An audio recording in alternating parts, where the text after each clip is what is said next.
Zero Malabar സഭയുടെ ഇപ്പോഴത്തെ ഏറ്റവും വലിയ പ്രശ്നം സമവായത്തിലൂടെ പ്രശ്നങ്ങൾക്ക് പരിഹാരം കാണാമെന്നുള്ള സഭാ നേതൃത്വത്തിൻ്റെ വ്യാമോഹമാണ്.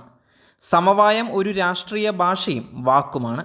ഹൃദയത്തിൻ്റെ ഐക്യമില്ലാതെ, മനസ്സുകളുടെ പൊരുത്തമില്ലാതെ, സ്വരങ്ങൾ കൊണ്ടും വായ കൊണ്ടുമുള്ള ഒരു സമം അല്ലെങ്കിൽ യോജിക്കൽ എന്ന് മാത്രമേ ഇതിനർത്ഥമുള്ളൂ. വായ കൊണ്ട് നടപ്പാക്കുവാൻ ഉദ്ദേശിക്കുന്ന ഒന്നിപ്പ് എന്ന് മാത്രം. അഭിപ്രായങ്ങളുടെ ഐക്യം എന്ന് ഇതിനെ വിശേഷിപ്പിക്കുവാൻ പറ്റുകയില്ല. സിനഡിലെ എല്ലാ മെത്രാന്മാരും കൂടി ഒന്നിച്ച് ഐക്യത്തോടുകൂടി ഒരേ സ്വരത്തിൽ ഒപ്പിട്ട് അംഗീകരിച്ചതാണ് ഏകീകൃത കുർബാന. സീറോ മലബാർ സഭയുടെ കുർബാന ലോകത്തെവിടെ അർപ്പിച്ചാലും സിനഡും മാർപ്പാപ്പയും അംഗീകരിച്ച് അനുവദിച്ച കുർബാന മാത്രമേ അർപ്പിക്കുവാനാകൂ. ഈശോ പോലും സമവായത്തെ എതിർത്ത ആളാണെന്നാണ് വിശ്വാസം.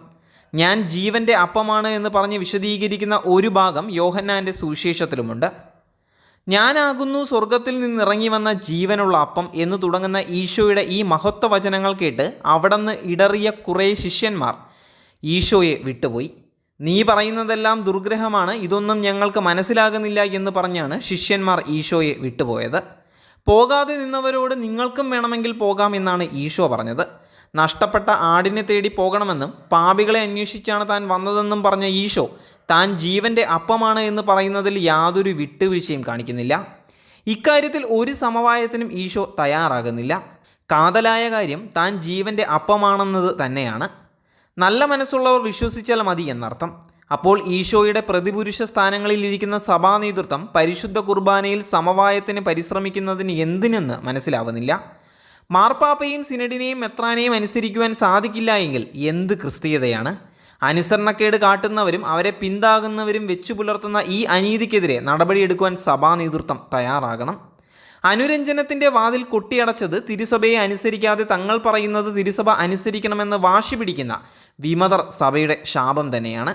ട്രസ്റ്റ് ഉണ്ടാക്കി സഭയുടെ വസ്തുവകകൾ ആ ട്രസ്റ്റിൻ്റെ കീഴിലാക്കാൻ വേണ്ടി കുതന്ത്രങ്ങൾ മെനയുന്നവർ സഭയെ തകർക്കുകയല്ലേ?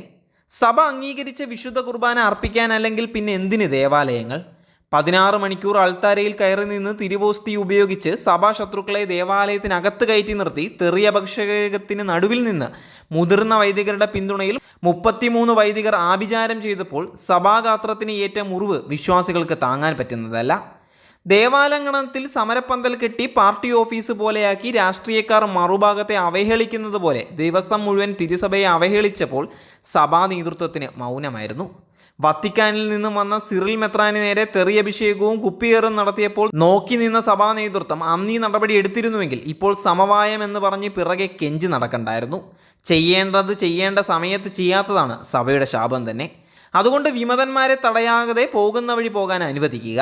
ക്യാൻസർ ബാധിച്ച ഭാഗം മുറിച്ച് കളഞ്ഞില്ല എങ്കിൽ അത് മൊത്തം വ്യാപിക്കുക തന്നെ ചെയ്യും.